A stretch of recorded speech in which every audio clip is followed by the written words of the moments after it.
Hello everyone, my name is Alicia Jackson, licensed professional counselor, and welcome to my channel. Today we are reviewing Married at First Sight, Season 15, Episode 9, Are You Gaslighting Me?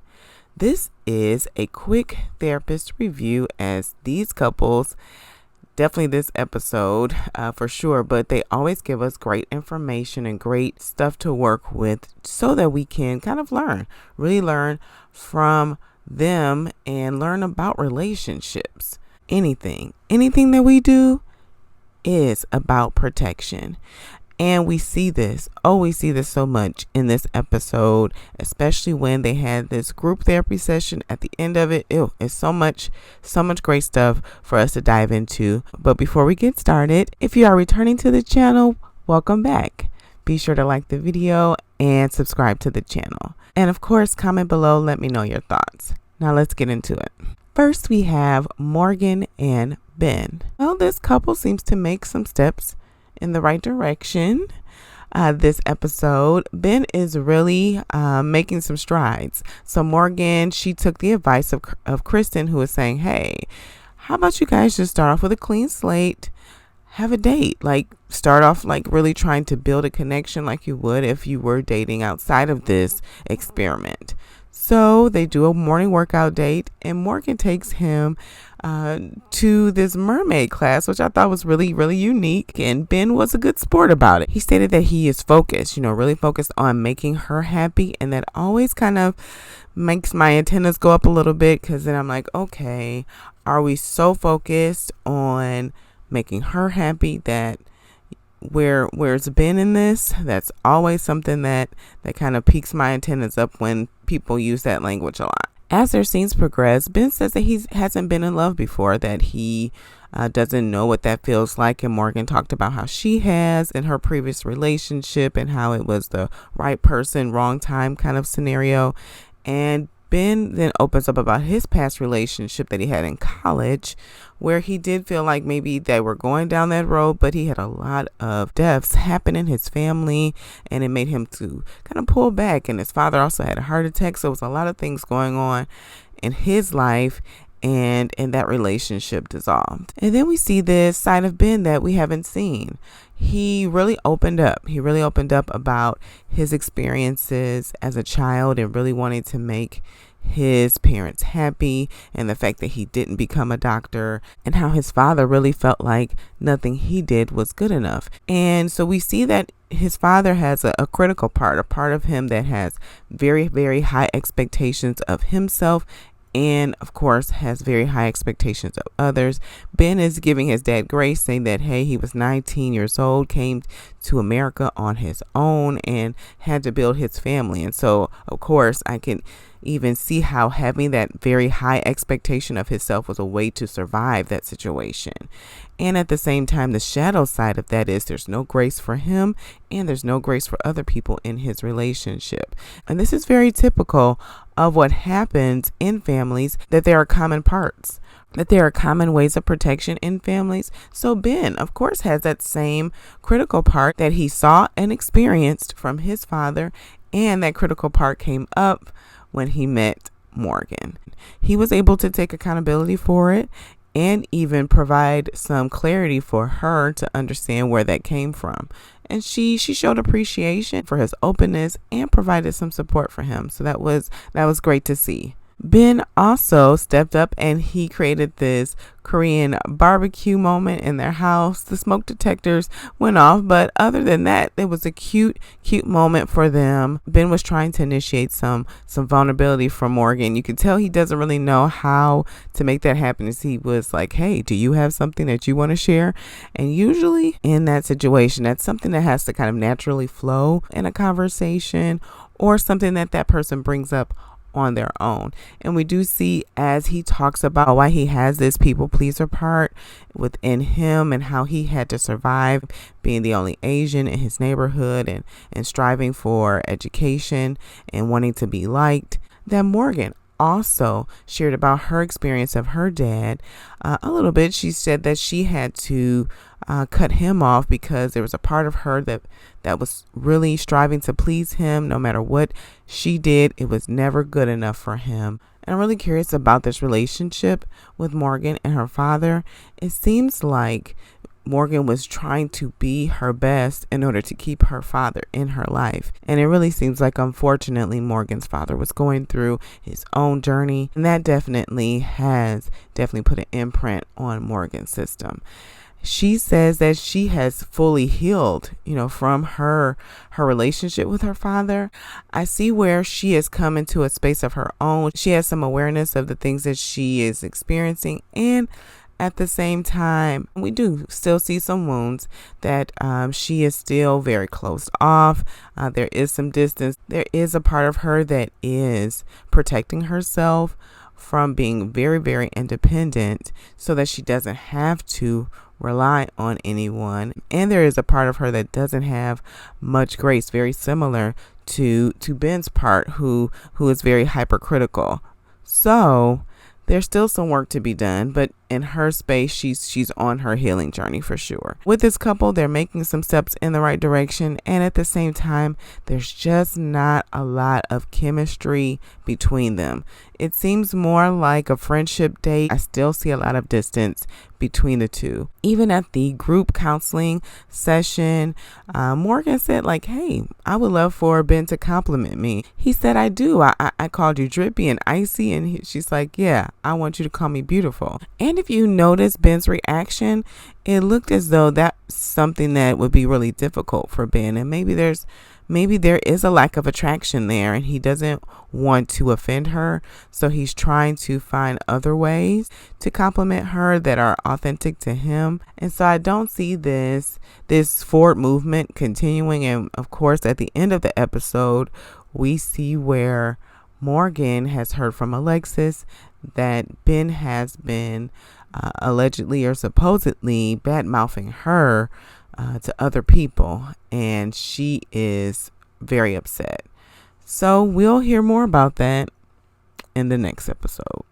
Next, we have Lindy and Miguel. Mitch is meeting with his friend after the housewarming, and he's kind of giving him an update of hey, things went really well, but it was just one time where Lindy really got emotional about this benefit situation, and it kind of, caught us off guard. Just want to sit with you to see how you're feeling, seeing what you're seeing. And Miguel said, yeah, I'm seeing this, and it definitely rubbed me the wrong way, and I let her know. And he said, well, hey, I'm just checking in to see if you are still, in a space of evaluation, or if you fully committed to this. Are you still scanning for red flags? Is your red flag detector on? Because relying on us, we don't see you, and you have to really, really make this decision yourself. So it really seems like in the past, Miguel, he relied on his friends to give him some feedback. And so his friend is having this meet and greet to tell him hey, we saw some things, want to know how I'm sitting with you. And also make sure you're still, checking in with yourself to see how you feel about this relationship. And so Lindy and Miguel had this conversation about tolerance, grace, how much are you going to be able to put up with? That's really the language that Miguel uses. I don't know if I can handle it or if I can deal with that. That's the language he has been using in order to really measure his commitment to Lindy. And Lindy's idea of commitment is a little different. She is willing to see the worst of someone and still give them grace and still work on the issue. She says she's not going to endure something that is not moving forward, that is not progressing. And at the same time, she's saying that, hey, if 90% of this marriage is working and flourishing and 10% of it is it's really getting on my nerves, I'm going to stick with the 90.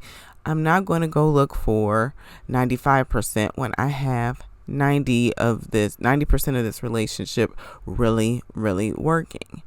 And Miguel is hesitant. He's really hesitant about that. I think there's some truth in what they're both saying.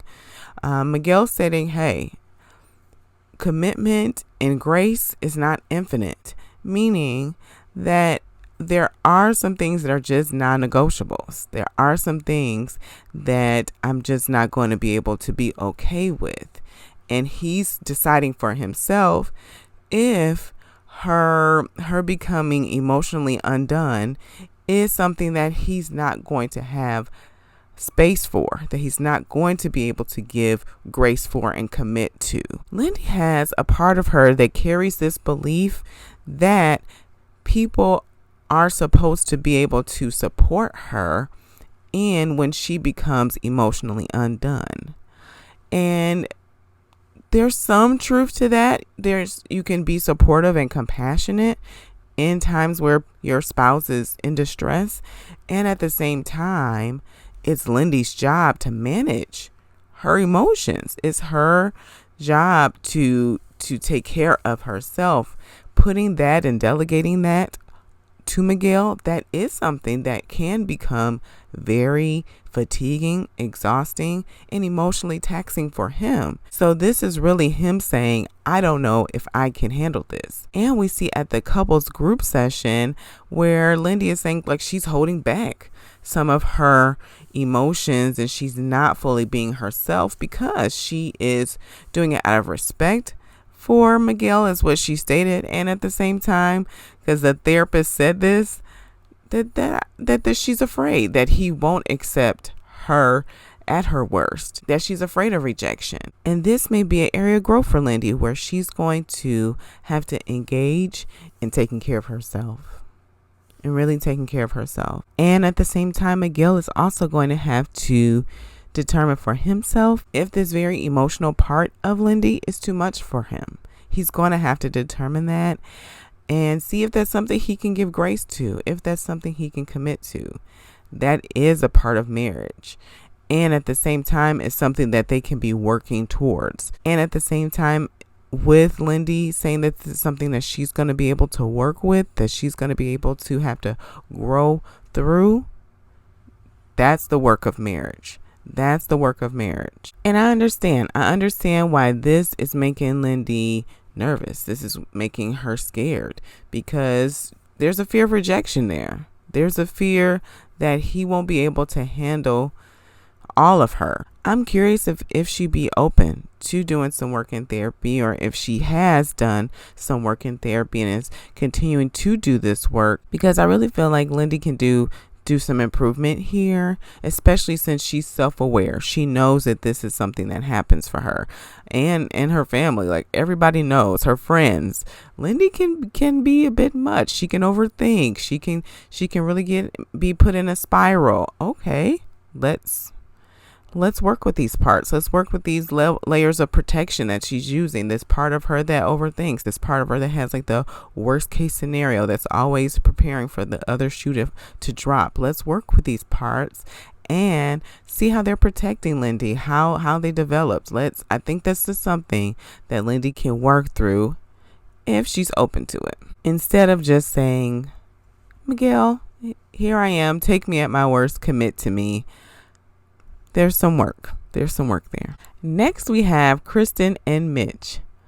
Ooh, here we go again. So Kristen is sharing her dreams and her goals after Mitch asked, because he just recently got a promotion at his job. Congratulations.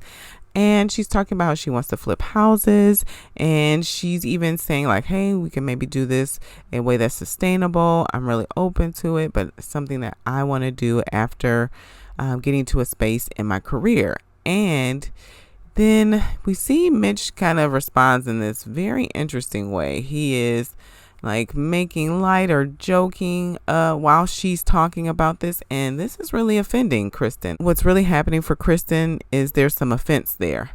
There's a part of her that's like, hello, I have been very present with you. I take what you take seriously. I take it seriously. I need you to meet me. I need you to match me when I'm talking about the things that are important to me. I need you to attend to me and also make it important to you. And Mitch is not doing that in this situation, because there's a part of him that did get a bit activated as he is concerned about the housing market and the crisis that it's in, and how companies have been doing things that are unfair and taking advantage of this housing market. And this part of him made some assumptions about Kristen's character, She was definitely offended. She was really offended. We see this too in their conversation about love and how Mitch hasn't really been in a relationship very long. He really stated that there's a part of him that was really afraid of marriage because his parents got a divorce and that really had an impact on him, and how Krysten has had a lot of relationships where she was in love, but they ended really, really bad. And so they're both coming to the realization for themselves that marriage is something that can be beautiful, and they aren't enjoying their marriage. Krysten even used the word perfect to describe their marriage, and then stated that, hey, how you came at me when I talked about flipping houses was not okay. Mitch did take Krysten to karaoke, and oh my goodness, this footage was hilarious. And Mitch's freestyling, which impressed Krysten, my goodness, hilarious. I'm glad Krysten is impressed with his freestyling. What she was not impressed with was Mitch's attitude and the part of him that was carrying a lot of judgment and having some harsh criticism towards Krysten, stating that her lifestyle was not lining up with her values. And he said it was coming off as inauthentic. And Krysten really took offense to that. She's saying that, hey, there are injustices everywhere and we can do all that we can. And at the same time, I want to live a nice life and a comfortable life. And Mitch stated that was hypocritical. Really, that's really what he was getting at, that was hypocritical for her to say that, and that he wouldn't feel comfortable knowing that people are struggling and need houses, and that he's living in this big fancy house with this big fancy car. He wouldn't feel comfortable doing that. This is a core value issue. This is something that is at the core of both of them. Mitch's core is to think about how what we are doing is impacting the world. Think about, like, that is his, there's a part of him that is entrenched in his identity, is I want to think about how what I am doing, every decision that I make, is impacting the world, and he has committed his life to it.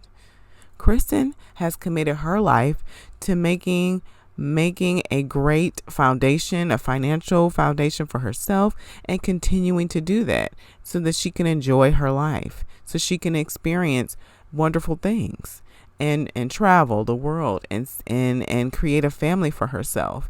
That is a core issue for her. Neither of them are wrong, right? They're just different. They're just different. And so this is going to be a point of contention. I don't see a compromise here. Mitch has a part of him that fears compromise and believes that compromise means that he is not being true to himself and that he's going to lose himself. We see this in Shirtgate 2022, as Krysten calls it. The girls have an idea, and it was so cute, to buy all their husbands the same shirt. And so they did. And they're going to wear it at the couple session. It was a navy blue shirt with white stripes and some brown buttons. Just a basic guy shirt, right? You saw all the husbands kind of play this like, oh, this is nice, babe. Thanks. Like, play that husband role of being appreciative.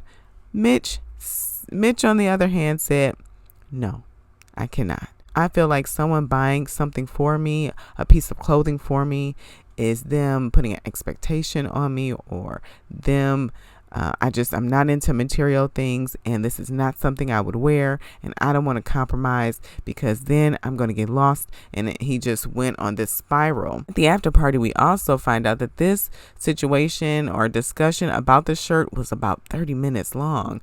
And Stacia said that Nate even said, like, it's just a shirt. Like he was screaming about, like, Mitch, it's just a shirt. Where I can give clarity is that for Mitch, it is not just a shirt. There's a part of him that truly believes that him being true to himself, him saying, this is what I want to do and I'm not going to budge, that there's like some rigidity there, that is protecting his identity. That's a protector. That's a way he's protecting himself from getting hurt. And he stated that he's had to compromise himself for most of his life. There's some hurt there that has not been resolved. And that is really what this is about. This is not about the shirt. This is not about the shirt at all. At all. This is about him protecting himself from losing himself in this relationship. And at the same time, this part of him is also putting Krysten in a situation where she is starting to lose herself because he won't compromise. She's doing all the compromising. And so that was something that the therapist asked Krysten, because she knew that if he has this part of him that is this rigid, that Krysten, the only way to match him is to be over accommodating. And she already has this part of her that is willing to do that is patient. And at the same time, we see where she's becoming more vocal. Even at the beach, she said, hey, I'm glad you appreciate this picnic. I'm glad you think that it's wonderful, but I also need you to appreciate who I am and all that I'm bringing and giving in this relationship. I need you to match that, match that appreciation. And she even clarified it. And he said, oh, I didn't know that you didn't feel appreciated. And she said, yeah, that's where I'm at. And because this is coming back, first you were saying that you weren't attracted to me.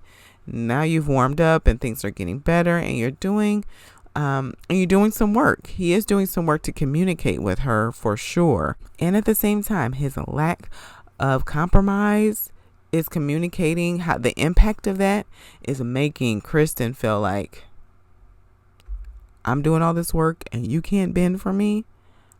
That's not okay. It's making her feel disrespected. It's making her feel like he doesn't honor her and how she's showing up for him. These are some very difficult things for them to navigate in 8 weeks and really through a lifetime. So we shall see what happens. Next, we have Alexis and Justin. Oh boy. Oh boy. Oh boy. This relationship started off so beautiful, didn't it? It started off so magical at that honeymoon. And man, when those dogs collided, their relationship has been having a bumpy go of it ever since. And I don't see them really coming out of this. I really see Alexis coming from a space where she's created some distance now, some emotional distance, and she's coming from a space where she's trying to teach him. She's trying to teach him about himself and show him himself. Like, that's where she's coming from, to see if he's going to get it, So she has a part of him that's like, okay, this is what my patience looks like. I'm going to help you to see yourself, because you're not really aware of you. You're not aware of you. And we see this in their love conversation, where Justin's talking about his really first relationship where he was physically intimate, and he felt like it was not fair because she didn't treat him well, because he allowed it. He pleased her over and over again. He pleased her and he lost himself. And we see this real same behavior in Justin. There's a part of him that is definitely a people pleaser. He said that as a child, his father was in and out of his life, and he was really, really working hard to get his attention, really working hard to vie for him, and all he got was rejection. I hate to see this for Justin. I really hate to hear this, but I was really curious about where this over accommodation just came from Justin. And why he moved in with his brother at such a young age. Was really curious about that. I really want to know still more about his relationship with his mother. There may be a part of him that's protecting her out of appreciation and love for her. And so then Alexis asked this question that I feel like was maybe even a potential passive aggressive question, where she was saying, hey, do you feel like it's possible to fall out of love with someone? There was definitely some, hey, I need to let you know that I'm not where I was, right? And so Justin said, well, hey, can you let me know, how you feel about me, how much you love me? And she said, not at this moment. No, I'm not able to because I felt really alone in the candy store where Justin shut down on her emotionally, where she was really working to understand him. And he felt misunderstood and then just shut down. And we see where Justin is trying to maybe recreate the honeymoon for Alexis by having lunch on the beach. And he stated that he would stay with her. He would stay with her if they were just dating and they were handling these challenges that they're going through. He would stay. And Alexis said, I would not stay. And she said, yeah, I've told you, I have this part of me that's a track star that leaves. And so this situation is making me stay, and I'm working through it, and I'm seeing parts of you that I wouldn't have seen because I'm staying here and working through this. And Justin saying, okay, I'm really trying to understand and take in what you're saying. And Alexis said something that was really important and insightful. She said, well, hey, you're not really going to be able to understand me fully because you have a part of you that stays. You have a part of you that commits. And I don't have that part. I have a part of me that leaves, that is a track star. I run away from commitment. You cling to commitment. And I'm curious if it's because for Justin, he clings to commitment because he never felt committed to. His father was in and out of his life. He was looking for someone to commit to him. And so he freely commits to others. He does. He sticks. He stays. And so Alexis is right. He's not going to fully be able to understand her, but he can receive what she's saying. He can grow to know and understand her perspective in time, but it's going to take time for him to be able to see her world and understand her world. So Justin, at this couples session, it really shows more about Justin's protection. Justin and how he protects himself, because there was a part of him you could tell that was not comfortable in this group session. The therapist asked about sadness and how you experience sadness. What is that like for you? And so Justin began to say, well, hey, sadness for me is like when, I feel betrayed when I'm sad. Do you hear that? Just how he feels betrayed, meaning that if you make me sad, then that means you don't love me. For Justin, he's saying that sadness is equal to betrayal for him. And that gives us a lot of clarity too about Justin. For him, he's saying, if you make me sad, that means really I'm questioning now your love for me. I'm questioning if your commitment to me. And that's really going back to that relationship that he talked about with his father in a young place. Unfortunately, a part of relationships is emotions, and your partner is going to make you sad. That's going to happen. And so it's coming from a young place from Justin for sure. And so it's showing up. He said that he doesn't feel that he's bringing his trauma into his relationship by describing him bringing his trauma into a relationship. Justin, I'm sure you're probably not going to watch this, but we all bring our trauma into every relationship. We bring our trauma into our relationship with ourselves. We bring our trauma into our relationships with our pets. We bring our trauma into our relationships with our friends. We bring our trauma in our relationships with our partners and our spouses, because we have parts of us that we develop over time as we experience pain to protect us. And those protectors show up in every relationship. And we see this where there's a part of Justin that becomes very emotional. Okay, there's a part of Justin that becomes very emotional, and people have shamed him for it. I have compassion and grace for it. I understand it. There's a part of him that is very emotional, and because of that, he has a hard time with communicating from a space of emotion. He hasn't learned the skill of giving himself a beat, giving himself a pause to understand and observe his emotions. He doesn't have that skill to decipher his emotions, to be able to communicate them in time, in real time, or to take a moment to sit with himself. Okay, what am I feeling? How am I feeling it? How do I want to communicate that? What do I need to do for me? That's not there.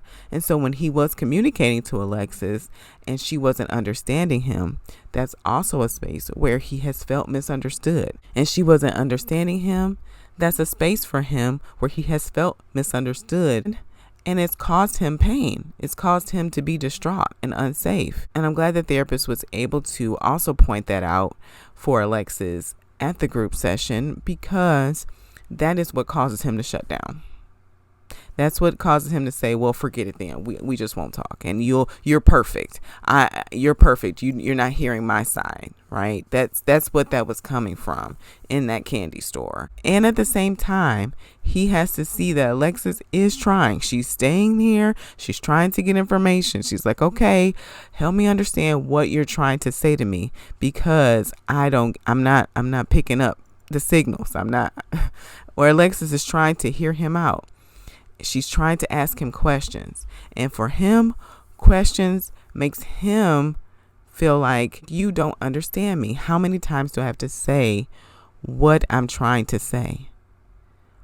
And so this is a skill that he's going to have to develop for himself to be able to communicate. To be able to communicate his emotions, to be able to know his emotions, to know how to communicate them. So I hope that Justin has taken home that emotion wheel that the therapist gave. I like this therapist. I want her to be in every episode. Can she be in every episode? Please. She did some really great work in the few minutes that she had with them. I know that she's filling in for Dr. Viviana, and at the same time, oh my goodness, I want her to be there every episode. That's my wish. If I had one wish. Okay. Thank you, Ray J. I really want Justin to take this feeling wheels home to get to know himself, get to know his emotions, because he dives in them. He is not afraid to be vulnerable. No, that's wonderful. That is a brave skill that he has.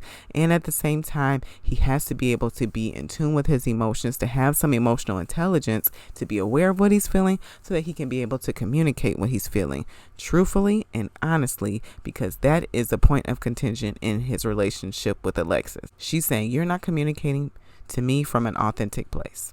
And it's because he doesn't have that skill. And so Alexis is going to have to decide if she has enough stick and stay, if she can regulate her part of her that runs, to see if Justin will be able to develop this muscle, to grow this skill. We shall see. Justin has a part of him that comes from this space of, I already know what's happening here. I know all about this. I know all about me. And he does not know. He does not know. And if he's not able to come to the realization that he does not know, this relationship is not going to last. It's not going to last, because Alexis already is really managing this part of her that runs. She's managing it. She's trying. She's working with her track star. She's like, take off those shoes. What you stretching for? We're not running. What you doing?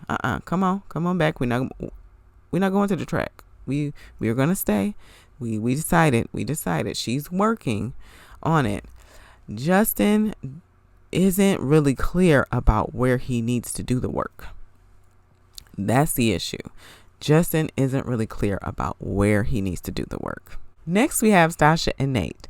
I wish that both of them took the advice of their friends from the housewarming, because that is what was missing in this episode. Nate's friend said Nate hasn't had a lot of deep, serious relationships with women, so he's going to need some patience. Stacia, he's going to need some patience. Stacia's friend said Stacia's going to need some reminders to say, hey, I haven't done all the work that you've done. I'm still not there yet. I'm doing the work. I'm trying. I really want you to know that I am committed to this. I'm trying. And I'm going to give Nate some kudos. He did try to communicate it. He tried in his way. He tried to communicate that I am here. I'm working. I'm here. This comes out as they are having their love conversation about what it's gonna take to fall in love. Where are you? And Nate says, hey, I'm at a 4 out of 10 when it comes to falling in love with you. And Stacia takes great offense to it.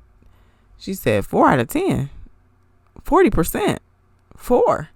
And then Nate uses like some stock language. He's like, well, I'm aiming low so that we can really, that gives us room for growth. And Stacia's like, it's a no, because I'm at an 8 out of 10. And then Nate says, oh, I feel like a jerk for that. Okay. And Stacia said, well, I don't want you to communicate something that's not true to you.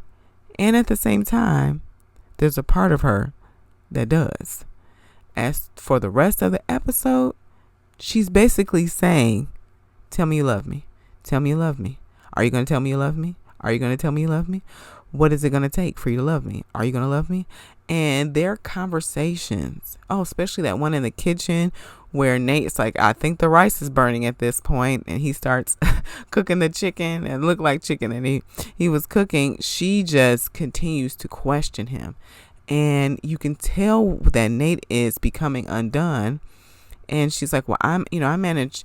And she stated, well, I maintained my cool, but I could tell, that you were getting escalated as they had their cooking date and kind of processing that situation in the kitchen previously. But, oh my goodness, Stacia's at a space where she's coming from a place of panic. She's coming from a place of panic. There's parts of her that are feeling confused. That are feeling like, I thought you were in this. And the reason why Stacia is feeling this way is because Nate used some language that was kind of vague. He said, I'm starting to fall in love with you. And so Nate starting to fall in love with you is different from Stacia starting to fall in love with you. She took that in from her lens and made it mean something to her from her perspective, when really it's different from Nate's perspective. And so now she said, oh, I thought you were here and you're not here. You're all the way over here. Okay. She's feeling like, I thought we were at a place that we weren't. And now I have opened myself up because of that. And now I'm in a space where I need a guarantee. And all the things that Nate said that he was going to do for her are future. I'm going to move in with you. I'm going to, we're talking about joining bank accounts and having children. Like I'm here. I'm in this with you. And at the same time, because he has this learning curve with being vulnerable, with opening up about his feelings, Stacia's wanting to see that now. Okay, show me that now. Well, that's an area of growth for Nate, and he knows that, and he's committed to therapy, and at the same time, she wants something in the now. I get that. I do get that. Her moving him into her house, joint bank accounts, all of that, Stacia feels like she has more to lose. Whether she's right or wrong for feeling that, that's where she is. And I have space to understand that. I do. She makes more money. This is her house. I'm opening myself up to you because you said you were falling in love with me. You're falling in love with me means that you're at a 4 out of 10 with falling in love with me. Okay. How long is it going to take you to get to 10? Because we're in 8 weeks and I need to know because you're about to move in my house. So this is where she's coming from. And at the same time, you can see that this is rattling Nate. It's rattling him. And he's trying to communicate it. He's like, hey, okay, you're playing devil's advocate. And I don't have a lot of tolerance for that. I don't. I'm feeling like now you're not hearing me. You want another answer other than the one I'm giving you. And you feel like the answer I'm giving you is not sufficient. And you keep asking me like the answer is going to change, and it's not. Where we see it really come to a point is at the group session where Nate says, if you continue to do this, I'm going to give up. And in his face, I saw him really come from a space of saying, what you're doing is hurting me. What you're doing is hurting me. I wish he would say that. I wish he would say that. He called Stacia out for not telling him that she was afraid that he is not going to love her. He said, well, why did you just say that? And at the same time, he didn't say, you're questioning my loyalty to you and my commitment to you and my efforts to you. And that's hurting me. It's hurting me. I'm here. Please know that I'm here. And at the same time, that's not enough for Stacia. The L word for her means something to her. It means something to her. And I get it. I get where she's at. I do.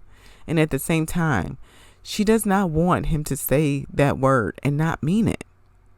She doesn't. And maybe there needs to have a meeting. Maybe there needs to have a meeting, like with Stacia and all of her parts, the part of her that wants to be open, that has changed her name, right? She's already changed her name to Barnes. She needs to have a meeting with herself to say, okay, he's not where I am. Do I need to make some adjustments for me? Instead of pressuring him. I made adjustments. Now you make the same adjustments that I have. I'm all in. Now you be all in with me. He's not there yet because of his life experiences. He's not there yet. So she might need to make some adjustments for her so she's not forcing him, because that's really what it is. This part of her is trying to force him, trying to control him to be all in with her. I do believe that Nate is giving some effort. I do. I really do. And we see at the after party that Stacia is coming to her senses. She's coming to realize that, ooh, I really pushed him too far and I was scared. I'm hoping that they can really have an open discussion from a vulnerable place about this, where she was saying, hey, I was really I am. You're right. I'm scared. I'm all in and you're not there yet. And so I don't know where that puts me with you. And so I'm out here. For him to say, you questioning me and pushing me has really hurt me. And it's made me say, well, I'm pushing, I'm working, and now I don't want to do the work anymore. I don't want to do it anymore. So we shall see. We shall see if they can come back from this. Maybe that therapist that they had this episode, they can have a session with her. Who knows? I'm just saying. Maybe Nate can start therapy now while they're taping to show her, like, yeah, I'm in this. I'm in this. We shall see. Let me know your thoughts about this episode. Do you feel like Nate and Stacia can come back from this? Do you feel like Justin will be able to see himself and really know where he has some area of growth in this relationship? Can Mitch compromise? Can Mitch compromise? Can he be able to soften those rigid parts, to be able to see how Krysten has softened all of her to be understanding and accept all of him? Will Lindy be able to be able to manage her emotions for herself and really feel more secure in herself? Because there's parts of her that feel like she can't manage her feelings, and that's being projected onto Miguel. So will she be able to take some ownership for her feelings and be able to manage them on her own? And will Miguel give her some grace while she's learning that? And Morgan and Binh, will they be able to come back from this? As again, Binh may be talking behind Morgan's back to other couples, and we see from the clips from the next episode that it gets ugly. Let me know your thoughts. If you have stuck around this long, like the video, subscribe to the channel, and as always, be cool, be calm, be centered. Peace.